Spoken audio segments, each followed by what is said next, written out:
This one I think is going to be higher, closer to 6,000 RPM. Hey, welcome back to another episode of BarryT's Garage. I've got a really good treat for you guys. Steve Coppock back there, he's been doing us a big favor, mocking up some things, and some of the stuff he needs to do anyway, but he's got us set up to show us some behind the scenes and getting ready preparation stuff that we don't normally see. We're about to take that engine back there, we're about to take that to the dyno, and that is an Ardun head Flathead, which sounds kind of, I don't know how else to say it. That's an old Ford V8. It's been highly modified, and we're gonna have a dyno test coming up. But I thought it'd be so great to show you guys what goes into putting something like that together, and some of the details working with an Ardun head on the Flathead that is pretty unique. And I don't know where else you're going to see this. So here we go. Okay, hi Steve, it's so good to see you again. Hey Barry, welcome back. Well, thank you. It's great to be back, and wow, this is exciting. Why don't you describe what we're looking at here and what you got going on? Yeah, thanks Barry, and this is exciting for me too. It's been a long journey for me to get to this point, and this point is that we're about ready to take this supercharged Ardun overhead valve conversion Flathead engine to the dynamometer and test it. And so there's a lot of moving parts to make that happen, and I think today we're just going to walk through some of those details. This motor is still very much a mock-up, meaning these parts are just bolted on loosely, and that's because there's a lot of fitting, there's a lot of things that have to be modified, especially to put the supercharger on the Ardun. Yeah. We did you and I did a video, I don't know, 6 months or so ago, and talked a lot about the history of the Ardun overhead valve, and some of the technical details about the modifications that are required to the block and all that stuff. And we'll talk a little bit about that same stuff today, not in as much detail, but what we're going to do, I think, is since this is mocked up, we're going to start with it together, but then we're going to take it mostly back apart, not the heads off, but we'll take the blower off and some of the drive system, the valve cover, and look at some of the details that involve putting it together and modifying some of the parts for the supercharger. And I think people will find that interesting. There's just not very many of these around, and even fewer that are supercharged. And I'd be willing to go out on a limb and say I don't think this particular supercharger, which is a Weiand 177, has ever been adapted to an Ardun. So because of that, you know, I had to design, and then others manufactured this stuff for me or machined it for me. And I certainly give them all the credit for machine work, because I am not a machinist. Yeah. But I think what we have here is going to function really well. I think it looks good, and so we'll just go into some of those details in the next, I don't know, 30 we'll just get so. to it. Well, one thing that just really keeps resonating with me is it's one thing to talk about these things, and we've shown some pictures or drawings or talk about it, but here we're actually seeing the work that you're doing on this, and we're seeing it put together, and it's the real thing. So yeah, and right, and I think sometimes, and I think you and I were talking earlier about, you know, you go to a car show and you walk past, you know, cars that people have sweated over and spent lots of money on, and you become numb to it. And same thing with something like this. You know, if we just took it straight to the dynamometer, you would see it, and you'd see it run, and people will see it run.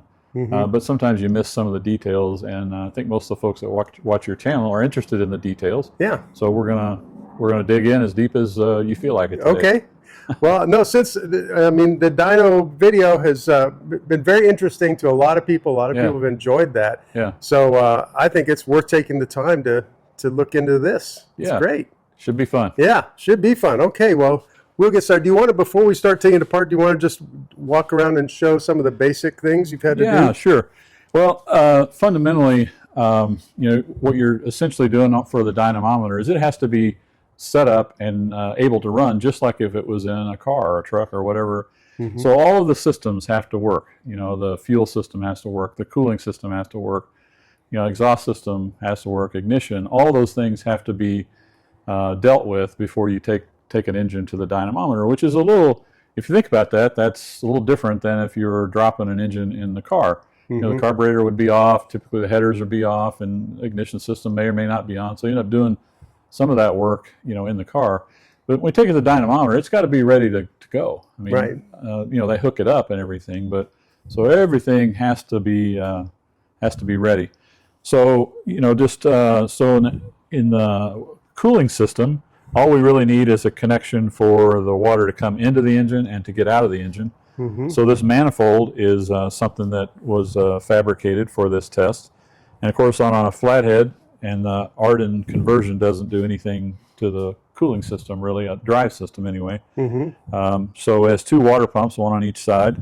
So this would be the inlet for the water for each side, but only one connection that the engine dynamometer system provides the cooling water for. Right. And then on this one, I chose to bring the water out the back just because of the water outlet routing would be a little difficult to deal with the supercharger. So same thing, there's on this particular cylinder head, the water outlets are in the middle, sort of like the, not sort of like the 59 style, I call it, the post-war 24 stud before the 8 BAs come out of the center of the head and then route into a common header here. Then this was fabricated. Okay. I've got a little box holding it up right now because I haven't made the bracket yet to hold it. And then interesting to me was there's no place on the Ardun conversion to measure water temperature. So I've looked at how other people deal with that, and they typically put a little metal piece right in here and a hose clamp and put the water temperature measurement sensor right in there. But for the dynamometer, I wanted to measure the average temperature, so I had this fabricated, and this is where the water temperature sensor will go for the dynamometer. Right. 1.5" connection here. Interesting on the head, it's 1.25". Very small. That is a small neck there. And I have some adapters over here that adapt they're rubber that adapt the 1.25" to 1.5". But right now they're just sitting on here for the purpose of mock-up. Right. Mock-up just means you put stuff on and make sure everything works, and then modify things as you go. The blower, quite a bit of work required for this to be adapted. This intake manifold is made by H&H Flathead's Mike Herman, and it's for an Ardun and for superchargers, but it comes, the top is just a flat plate, which is good because you can adapt pretty much any supercharger to that manifold. It's more of a universal design, but still to adapt, in this case, a 177, you have to locate the supercharger both front to back and side to side, and then mark where the bolts go to hold it down, and the opening where the supercharger discharges into the intake manifold. All that had to be machined, and we'll take it apart and we'll see that here in just a few minutes. Okay. The 177 supercharger is wider than the intake manifold. So this, I call it adapter plate right here, bolts to the intake manifold but is wider, which allows the 177 supercharger to bolt down from the side. Right. So that was another piece that had to be, you had to, I call it design, but whatever you call it, you have to figure that out. Where does it go? How, where do the holes need to go? And then you have to take it to somebody, if you don't have the skills or the machines, like I don't, to have it made. And so a good friend here in Phoenix machined both the holes in the intake manifold and this adapter plate for me, and it fits perfect. And I think it's going to work out just fine. It's hard to miss these headers. Yeah. And of course, on the dynamometer, the headers have to be configured different than if it was in a car. And by that I mean typically it has to be wider, because when this is engines mounted to the dynamometer, there's a lot of dynamometer hardware right in here. Yeah. And so the headers have to be out wider typically. And so these headers were made, and that was done through Klein Engines here in Phoenix. And they're unique to the Ardun, and because the flange would be unique to the Ardun. Yep. So they probably won't get used very much. But most dynamometer shops would have headers that would be typical, would be useful for, I'd say, the typical engine. So, LS, GM style, big block Chevy, small block Chevys, big block Fords. They have those sort of on the shelf, but nobody has, or at least nobody I found, No. had a set for the Ardun. And you might remember I had a set made for the 8BA that we dyno tested earlier this year. That's right. So these headers, that's a big, it's a bit of an investment, but also the person that builds these, you can just look at these and tell there's a lot of work involved in making a set of equal length headers, whether it's for an Ardun head or something else. Yeah. And then these are where the exhaust gas temperature probes go for the dynamometer, because we want to measure the exhaust gas temperature during the test. I'm going to point out one thing on that. Yeah? When we were testing the previous Flathead, there were only 3 outlets. Yes. This one has all 4. Yes, that's true. And we talk, one of the advantages to the Ardun overhead valve conversion is it gets the exhaust flow out of the block. Right. And so since everything is now in the cylinder head, exhaust ports are in the and intakes as well, then there's a tube for each cylinder, which is beneficial for that's a massive flow. change. Yeah, it gets the heat out and also obviously flows quite a bit better than having, especially, none of the exhaust ports on a Flathead flow very well, but this is a huge improvement for performance, but also gets all that heat out of the cylinder block. So the Ardun motors run cool. I mean, they run really nice. They have a big cylinder head, so a lot of volume of water, and none of it's in the block, or none of the exhaust is in the block. So that's all helpful. And of course, the performance gain, it should be sort of obvious, I think. Yeah. This we talked about in the previous dyno. What kind of horsepower this should make, and of course we don't know. We haven't tested it yet. Right. I do have that same software that I use for all these motors, and I had these cylinder heads flow tested, so the flow through the intake and exhaust in cubic feet per minute and different valve lifts. So I have really good cylinder head flow information. I CC'd the chamber to see the volume, and ended up being higher compression than I thought. I think in the previous video I said around 9 to 1.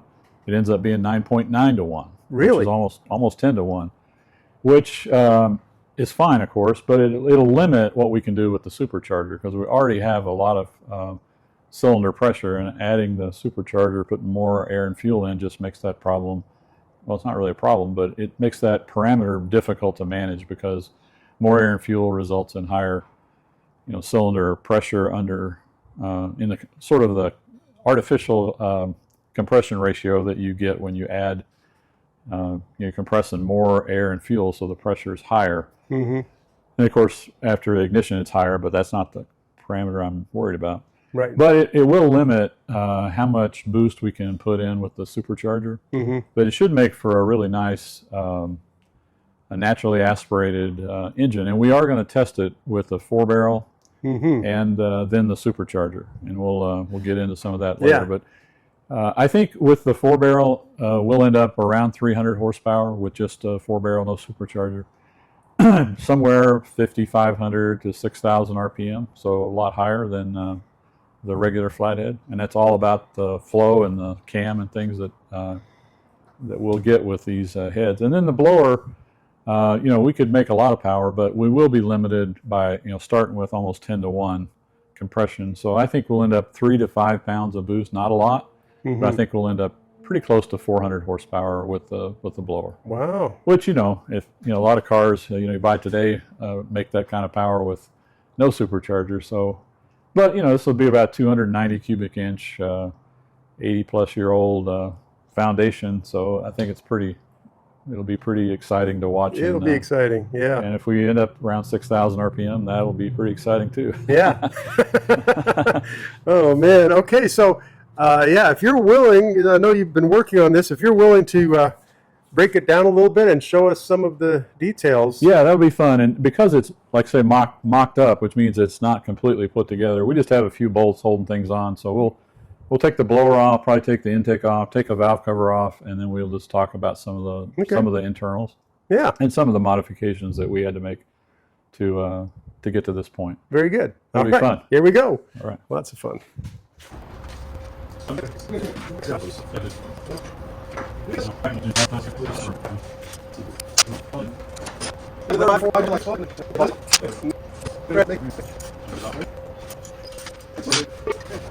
So Barry, one of the things I wanted to show you, which maybe I should have known before I put the Ardun heads on, but you don't ever deal with this with a regular flathead.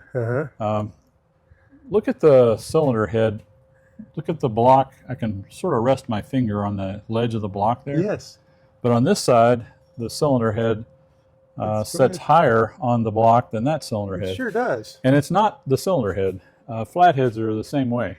You know, Really? if we go look at that motor back there, you'll see that that's the way they are. They're just cast that way. And because of that, this intake, the runners on this side are longer than the runners on this side. They sure because are. they have to make that turn and go downhill 3/8 of an inch. Well, that tells you it happens all the time if they set it up yeah. for manufacturing that way. Yeah. So the intake actually has to go on the right way. It can't go on either way. It has to go on That's crazy. so that the longer runners are over here and the shorter runners are on the other side. And here's the engine we took to the dyno, and sure enough, look at the heads sit differently. We'll call it the driver's side is just lower than the passenger side, if you want to say it that way. These are used to fasten the intake manifold down to the head. And there's an O-ring that fits in this groove right here. Yeah. And when you tighten it down, tighten this this flange down against the head, it compresses this O-ring against the head, cleaned off to clear the block. Okay. Whereas the passenger side doesn't have to have that. Oh, that's only on the driver's side. Only on the driver's side. Interesting. Wow. It is interesting to me that all these details. You would never anticipate just looking at it at all. So this is sort of, it's unique to the Ardun conversion because this covers the valley where the lifters and right. And so there's no intake passages here anymore. So it's really just a cover, but it also supplies the mount for the generator and also for the oil fill and breather on the back. But these heads are originally, if you remember the timing of this, it would have been the post-war 24 stud Series 2 or Type 2 in our vernacular. Yep. Before the 8BA. So the water outlet comes out in the middle. Yep. I have seen some Arduns where they come out in the front. But the valley cover, interestingly, on an 8BA, there are fewer intake bolts. They're in the same location, but there's fewer of them than on the Type 1 and 2 engines. They had 20, and the 8BA had fewer. I'm going to say 14. I don't remember that exact number. So this cover is designed to fit on, there's only 8 hold-down bolts, but it's designed for the bolt pattern for the 59 style, I call it, block. Okay. So there's 2 bolt holes here that were not drilled because this is an 8BA block. So I had to set up and drill and tap these 2 holes for here and here. And there's one right so there. So that hole and between the valves, yeah. Getting the push rod length correct is really important. It's important in any engine, but on these it's even more important.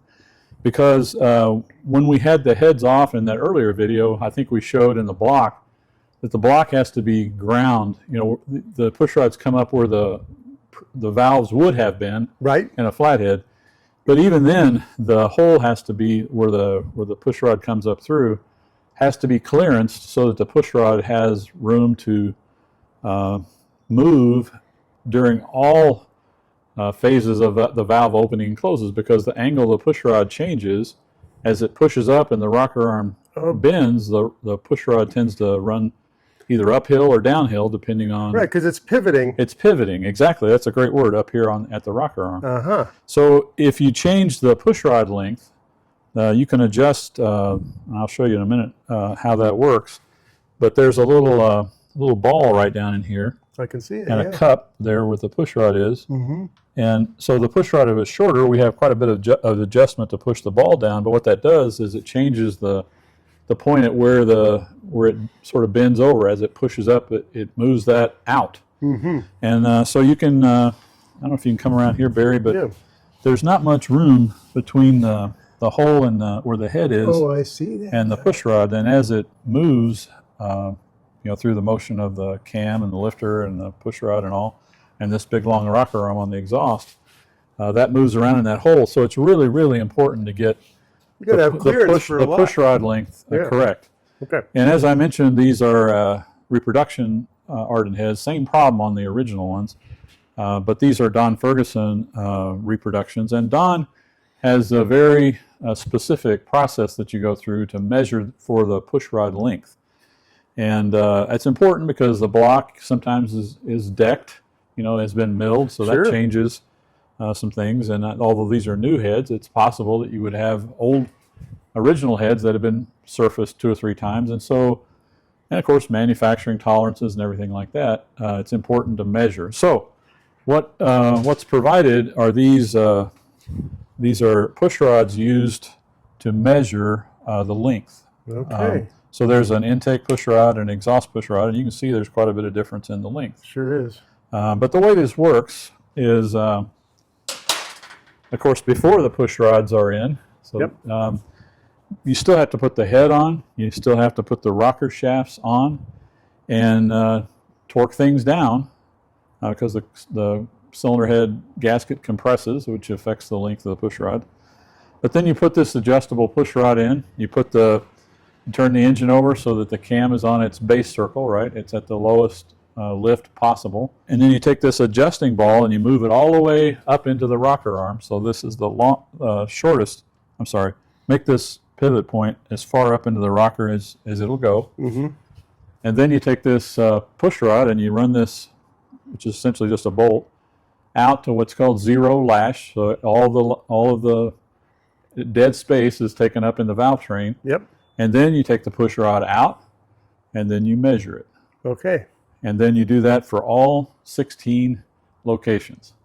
And you end up with a table of all of the measurements. Mm-hmm. And then what instructions are is you take the shortest one and subtract 100,000ths of an inch, and that is the shortest of the intake and the shortest of the exhaust. And then you have the push rods made to that length. Okay. And then you put them in the motor. And then if everything's right, you can adjust the valves using this this lock nut and adjust it with that Allen and that little ball there.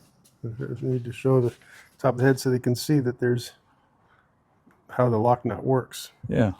So now the ball is pretty much up out of the push rod, and still you can see there's not much room there. But the way, and I don't even know if this is on the base circle, but it probably is close since it was loose to start with. Sure, yeah. But basically, you just turn this adjusting, you're running that ball out, but when you turn the adjustment clockwise, you're running the ball out. Okay. And we use a feeler gauge under here to set the clearance, which I think on this engine's 12 thousandths on the exhaust. And once we have that, then we lock it down by just snug it up, and we're done. Yeah. So quite a process to get these push rods measured for and then made. And a company called Smith Brothers up in Bend, Oregon makes the push rods for Don Ferguson's engines, and they're the ones that made these. Are you able to put the push rods in after the head's attached? Oh, goodness. No, you can't. And here's why. The depth of that, I'll call it cup right there, is about 145 thousandths. Okay. So if you take the push rod length, and we talked about taking the shortest one, but they're all very close, and you make it 100 thousandths shorter, then even with this ball up in here, the push rod won't clear that ball if it's 145 thousandths deep, and the push rod's only 100 thousandths short, then this cup won't come out from under that ball. So you have to put these push rods in, and then you have to very carefully tighten the rocker stands down. And it takes a long, long time because you're compressing valves, some of the valves. I was going to say, some of those push rods are under pressure. Yeah, they'll be under pressure from the spring. And some of them under full pressure because some of these will be open, meaning the cam timing would be such that some or one of these, a couple of these would be fully open. So you have to really carefully tighten these down. And there's 20 head bolts or studs that hold each head on. Okay. And we know these are 24 stud engines. Right. So 4 of the bolts, and they happen to be the ones that are right where these ports are plugged.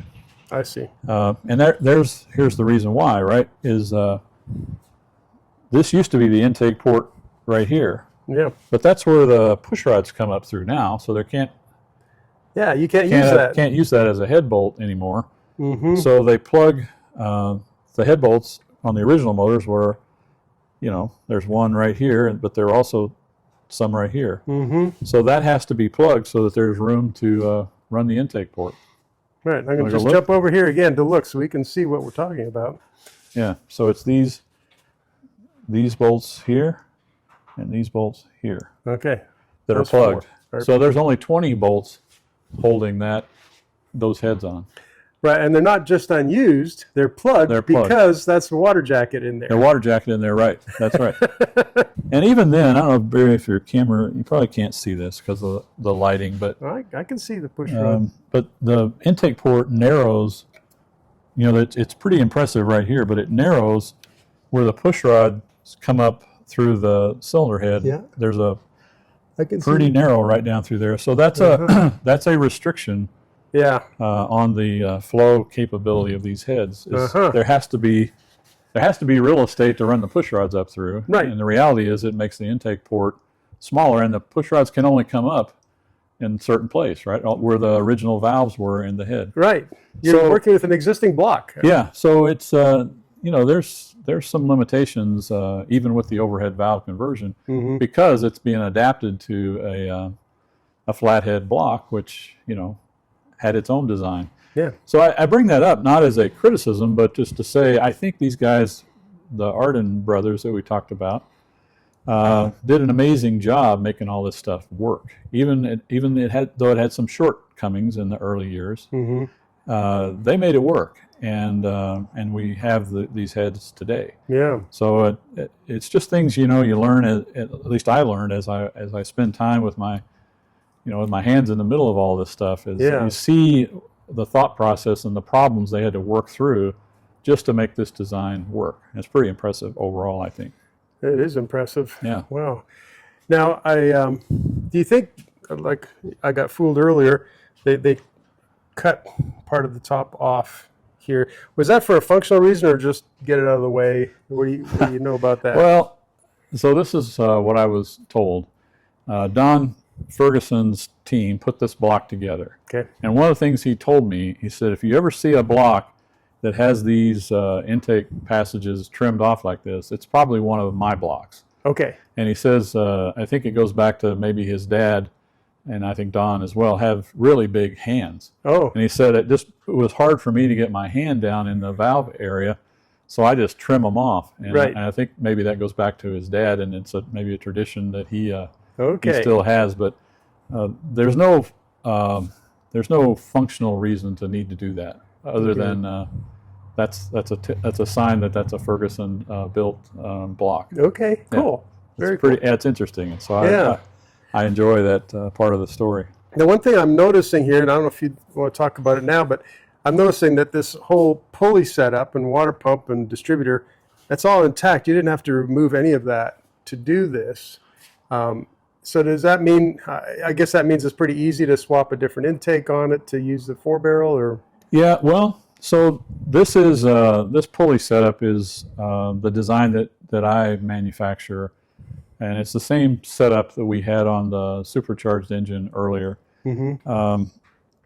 And the Ardun heads don't really do anything different to the block in the front here, so the water pumps and all that, and where the distributor drives. So it was my goal to be able to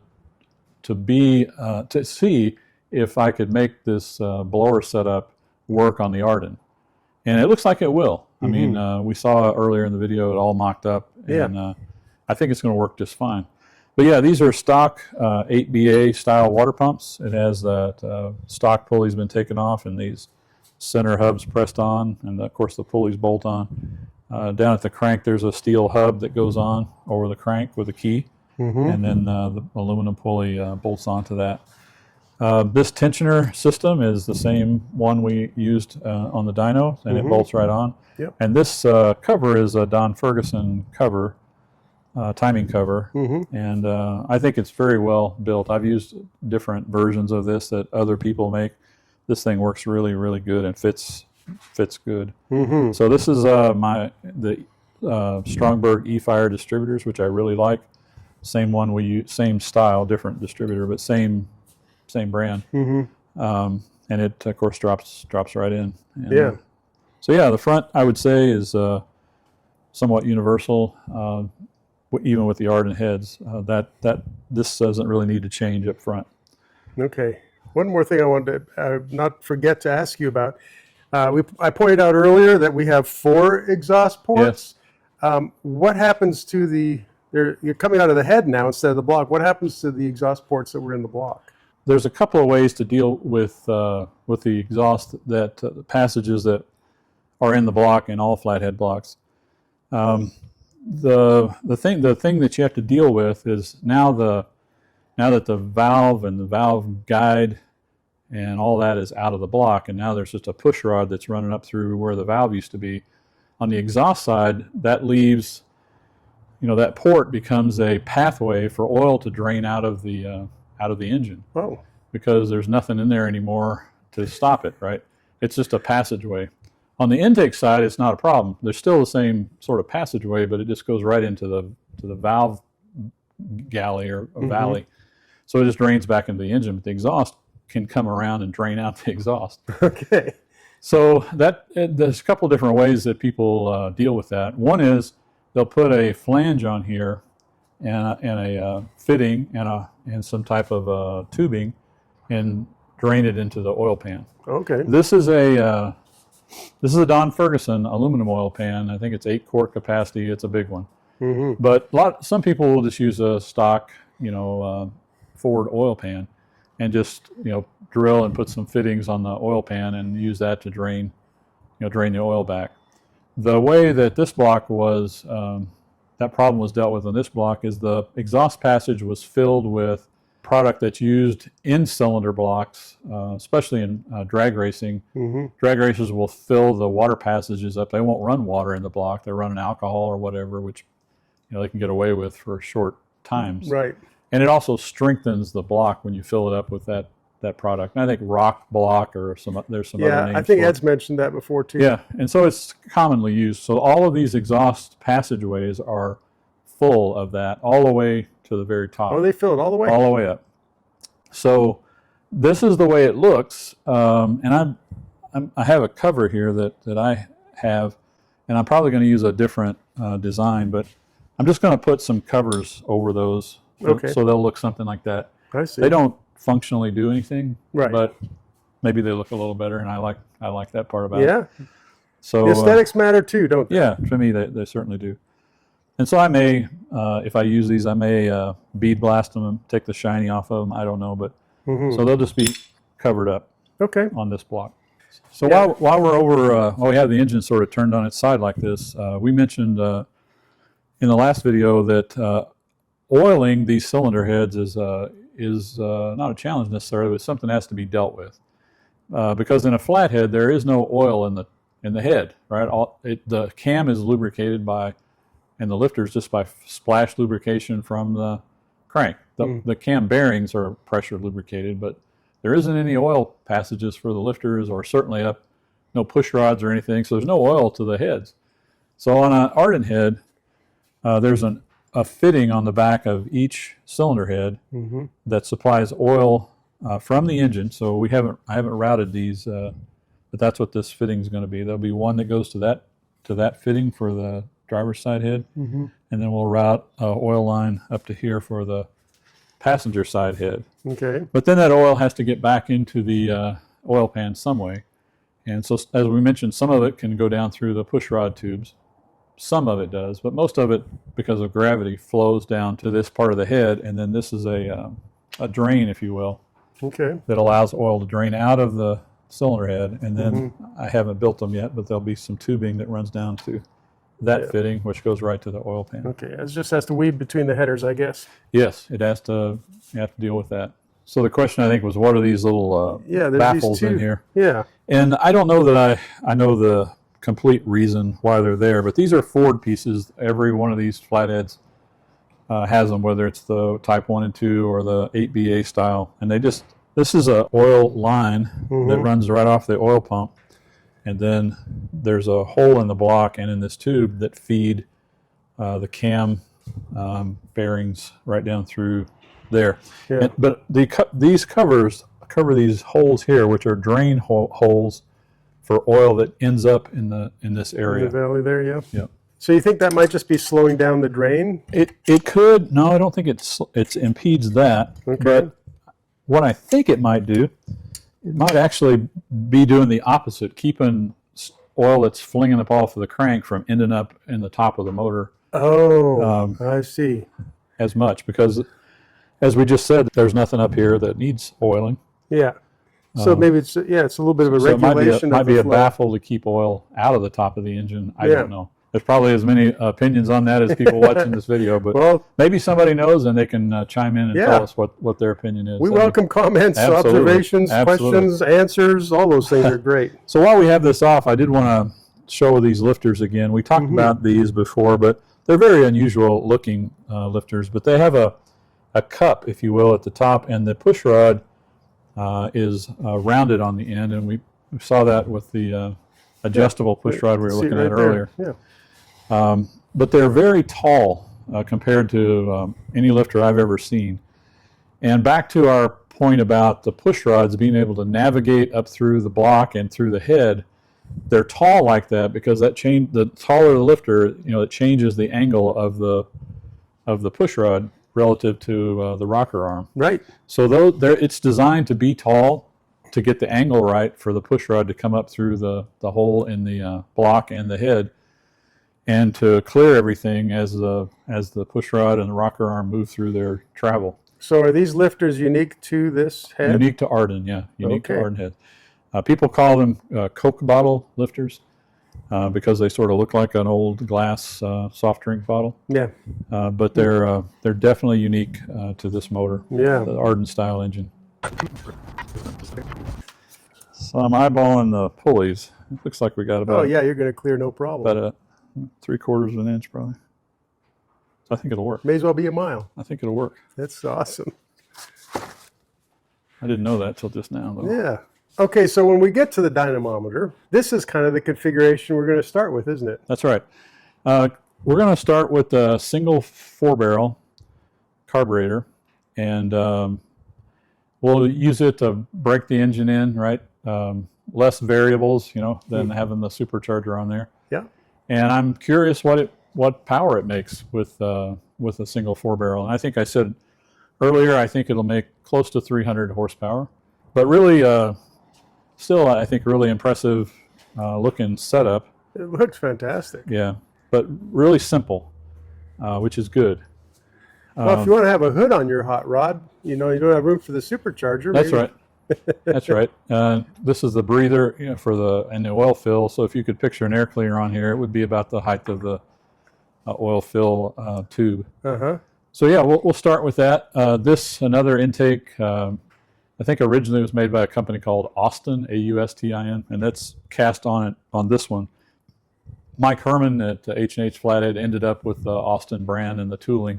So he made the blower intake, and he also made this 4-barrel intake. And I think there's at least a 2-tube, maybe a 3-2-barrel intake for these Ardun heads as well. But I picked the 4-barrel just because fewer variables and to me easier to tune, especially on the dyno. We just have this carburetor sitting on here, so I'll take it off and I'll show you one thing that had to be dealt with this is that this originally had 4 holes, but it was made for the older style 4-barrels, which were physically smaller and had smaller butterfly valves. A modern carburetor like a 650 or the one that I'll have on here for the test is 750. The butterflies are too big to clear those holes. So I thought about, they make some adapters that do that, take the bigger butterfly style and narrow it down to the smaller holes that this would have had. But I went ahead and just had it machined out. Yeah. So this hump, and there's a similar smaller hump on the other side, are sort of artifacts of taking that out. But that was a choice I made. Some people might not like that. What it turns this into is a single plane. It was a single plane, but at least there was a longer sort of runners through this casting of about an inch that might have helped with the low end torque. I would have preferred to leave them in, but that's one of the decisions I made along the way here. So, so this is definitely modified. Tell me about this blower fit up. Yeah, that's been a journey, Barry, but I think I'm about to the end of it. This piece we talked about a few minutes ago is really just a cover for the valley, but also as the generator mount or alternator mount in this breather tube on the back. But this was made by Don Ferguson. It's part of the kit you buy when you get the cylinder heads, is this cover. And there's some ribs that run like from here down to here. So if you can picture this kind of just moving up into that area. So there's a rib there, and there's 3 ribs here. There's room for those ribs because this is just open space right in here. Sure. But on this supercharger manifold, it runs the whole length of the top of the motor. Right. So that those ribs had to be machined off. And I'm not too worried about it. My goal would be to end up with the supercharger on here, not the 4-barrel. Right. And as we saw earlier, the supercharger has the alternator, so there's no stress on this piece. And I think this is plenty strong enough for the aluminum breather tube. But this is one thing that I'm still working on. Okay. I had to have that machined, as you can see, but also the back of the manifold had to be machined. Oh, I see. To try to create enough clearance for this manifold to fit in here and for everything to bolt up. Right. And it's close. We didn't show a lot of the details, but when we had it bolted together at the beginning of the video, these runners don't line up right because the manifold's not back far enough yet.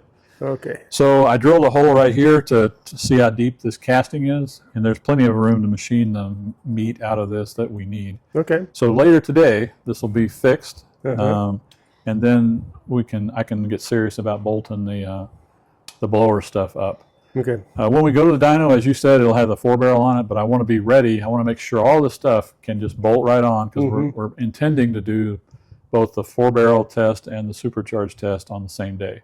So I don't want to take up any extra time down at Klein's with stuff that doesn't fit or that I haven't fully vetted, which could still happen, but I'm doing everything I can to prevent that. Right. We talked a little bit about the blower intake earlier, being a universal design from H&H, in that this is just a flat plate, which is good. That means any blower you care to adapt could be used for this, but there are still limitations on the length and the width. I drew it up and had it machined to fit a 174 supercharger, which is the same one that we used on the blower that we dyno tested. You can see the hold down bolts for that supercharger. I'll point them out. Run right down through the bearing plates on the front and the back. But I really wanted to use this 177 supercharger, which is just fractionally bigger than a 174. That's the displacement per revolution, 174 cubic inches per revolution, 177. So really no difference. 3 more cubic inches. Really no difference. The couple of challenges is the 177 bolt pattern is wider than the manifold. And you can see, I'll just set this on here. Yeah.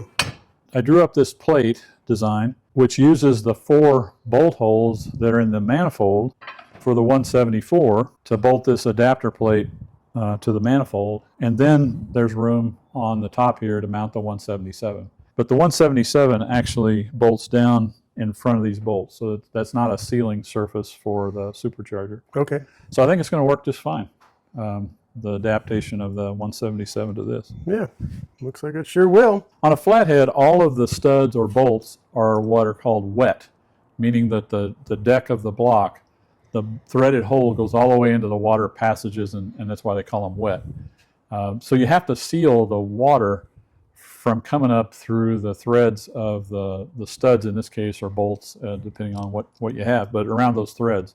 On a regular flathead, it's just sort of a nuisance, because if water comes up the bolt or the thread hole in the head, it just leaks out and makes a mess on the cylinder head or drips on the ground, and sometimes those will heal themselves a little bit. But or you take the bolt out, reseal it, put it back in. You can eventually typically get them to stop. The reason that's such a problem is these blocks are old. You know, they're 75, 80 years old, 90 years old, and they the threads aren't new anymore. So even though you put sealant on there and do your best, they still sometimes leak. So in this motor, it's a real problem because with these valve covers on, any one of these that leak just goes right into the oil, and that can really be a detrimental problem, right? And you may not even notice it until the oil starts to turn milky, or you drain the oil and water comes out. So under the way one of the sort of backup mechanisms that are designed into these heads are these little O-rings right here, and the cylinder head, the top of the cylinder head is chamfered a little bit, and then these are ARP style, real thick chrome moly washers. So what you do is before you put the washer and the nut on, you put this O-ring down around the stud, and then it fits into the chamfer and the cylinder head, and then when you put that flat washer on there and tighten it down, then this O-ring becomes a secondary seal to the threaded holes and the sealant you still put on the thread in the block. Okay. So I think that's a great design, not trivial, because you got 20 times 20, 40 chamfer holes to build, and these not O-rings. The fastener of the head; it's the block you were worried about. Block in the head. That's right. And then another interesting thing that first time I've had to deal with it, but I think it's fairly common, is you take a nut like this, you can't get a socket on it for your typical torque wrench. Oh, right. Yeah. So, and there's a bunch of them that fall into that category. There's two right here, another one over here. Yeah. And actually, you can't get them on these either, these corner ones, because there's just not a straight shot down to the nut. Right. So this is a little tool that, I don't know if you can read it or not, but right there it says 2, there's a 2 right there. And what that is, that's the distance from the center of the 12-point hole to the center of the square drive. And so you use this like this. You put this on like that. Okay. And then my torque wrench is a 1/2-inch drive, so you have this. But when you put the torque wrench on, you have to take into account that additional 2 inches of leverage that you have now. And you have to, there's a very simple, it's a ratio, calculate the original length between the center of the torque wrench to your handle where you're pulling on it versus what it is with this adapter. And this gives you more leverage, so the torque's actually lower. They give you a lower rating to get the same at the wrench, but it's the same at the nut. Yeah. So I had never had to use one of these, but you have to use it a lot on these heads. Yeah, there's so many hard to get to. Yeah, like right in there. Yeah. And all the other places. And then, of course, you have to remember when you take it off and you go to torque these to remember to change the torque reading back to what it needs to be. So anyway, a couple more Ardun specific things to think about and to learn about. All the while you got the head under pressure while you're trying to bolt it down. Another interesting thing about these heads, there's these collars, and you want, of course, the roller to be right over the top of the head of the valve. And so these stands are drilled, the holes through the stands are drilled a little bit bigger than they need to be to fit over the stud, so you can actually move the stand a little bit left or right before you tighten it down. And then you these collars, of course, if you're moving the stand left or right, you're changing the clearance in here. So these collars are, and there's a little thrust washer right there, and on the other side as well. But when you get the stand where you want it to put the rockers right over where they need to be, then you set this clearance at 30 thousandths of an inch. That's the number. That's the spec. And then you lock them down. Of course, I didn't check it now. I'll go back and check all this stuff before I put the valve cover on for the last time. Yeah. But that's another sort of thing you have to keep in mind as you're setting this all up. That is so wild. We talk about the dynamometer. I think I mentioned earlier somewhere around 300 horsepower with the carburetor on there. But that's at like 5,500 and 6,000 RPM. And I think there was a lot of questions we got on the original dyno test about, I think we ran that motor to like 5,700 RPM. 57, 58, somewhere. Something like that, which some people thought was really high. This one I think is going to be higher. I think it's up closer to 6,000 RPM for peak power for the cam and the heads for this motor. Yeah. I'm not worried about the bottom end. I think a lot of people do worry about the bottom end. I'm not worried about the bottom end. That doesn't mean there won't be a problem, but I don't think that's the weak link. My concern is this valve train. This is a very complicated valve train. You know, the long, slender push rods, they're 5/16, and that's small for such a long push rod. The valve springs aren't super heavy because the valve train is, you know, these are aluminum and all, but you know, if I have a concern going into that dyno test, it's the valve train, not the bottom end. So I'm, of course, talking with others that have been down this path before. And if we set an upper limit to RPM for the test, it's going to be based on whatever concern I have or don't have for the valve train. Gotcha. If I think the valve train could go to 6,500, I'd be kicking this to 6,500 because I think the bottom end's fine. We didn't talk much about the bottom end, but this one has scat crank, scat rods. It's got Ross pistons in it. It also has billet main caps in all three positions, and of course, good ARP fasteners. So I'm just not worried about the bottom end. I'm just not. Yeah. But I am worried about the valve train. Okay. And you know, maybe I worry about it too much, but there's a lot going on right here on the valve train. Yeah, and a lot of geometry, a lot of engineering, a lot of unusual things. So maybe that's a little bit too much to state, but I think it'll be important when we get to the dyno room. I will have figured out what I think the limit is, and the limit's going to be based on what I think the valve train can do. Okay. And that's based on other people's input to me. Right. And if everybody says we take it to Bonneville, run it to 7,000 RPM all day, then that's great. Because we won't go to 7,000, but probably, you know, then I won't be as worried about the limit. Yeah. Okay. So anyway, there you go, Barry. I think that's Very cool. about all I had for you today. Yeah, this is, well, you know, it's exciting to, well, it's informative and educational to see what's involved in actually not just looking at Ardun heads, but really setting them up. Can't wait to go to the dyno and see how this performs. Yeah, me too. And it's been a, you know, I think, you know, I enjoy the learning as much as I enjoy the performance. And I've learned a ton doing this, and I'm glad I did it. And there's probably a few more things that we'll learn when we get to the dynamometer. But I appreciate you coming by and taking the time to film this. Yeah. And I look forward to seeing you next time. Right on. Thanks again, Steve.